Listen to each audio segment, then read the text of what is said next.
The Great Thornton Street estate in Hull has been plagued by crime and antisocial behaviour. The flats opposite Hull's Royal Infirmary Hospital have become a location for high rates of drug abuse, arson attacks and vandalism at all times of day. I went along to meet some of the residents to find out what's been going on. We was waking up to find people passed out on landings. We've gone out onto landings to actually witness people taking drugs. And you have, obviously, they've been kind with us and they've been honest with us, and they've left on their own accord, which we've been grateful for. But I think it was when we found human faces on the landing which really got to us. It was affecting our health, because you're breathing it in, you don't really want to go out and put your rubbish down, and it was just getting beyond a joke. So we thought, right, enough's enough, we're pushing it now. We ain't got no caretakers now. They ain't, like other residents, been cleaning up the block, because we just need to get it all back on track and get a lot more done, get everything cleaned up. And obviously it's just getting a lot worse. We're paying for all of this. We're paying for cleaners that don't appear.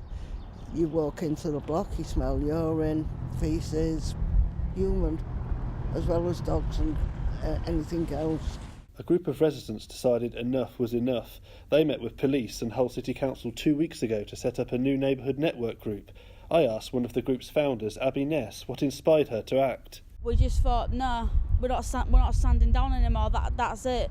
We're going to make a stand and stand up for ourselves and stand up for the right to live in a safe environment. We never actually thought about setting up a neighbourhood watch team because we thought it'd been against our time. But in the meeting there was a group called Darts who would set up a neighbourhood watch team down Hesel Road, and we never even heard of them until that night.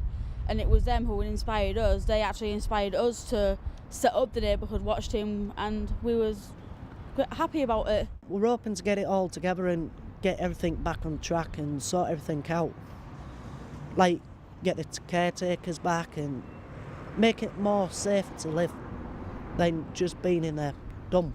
In a statement, Hull City Council confirmed that a constructive meeting was held with residents with a number of issues being raised. It added that resident safety is a top priority for the council and that options to upgrade the door entry system are being explored. It went on to say that tenant volunteers work with the council to report repairs and recommend improvements. The statement ended by calling for the cooperation of residents in terms of keeping external doors closed and not letting people in who aren't known to them. Time will tell whether this will make a difference to the crime rates here, but antisocial behaviour does appear to be down. For the residents, though, it is a step in the right direction. Muscutt, Estuary News.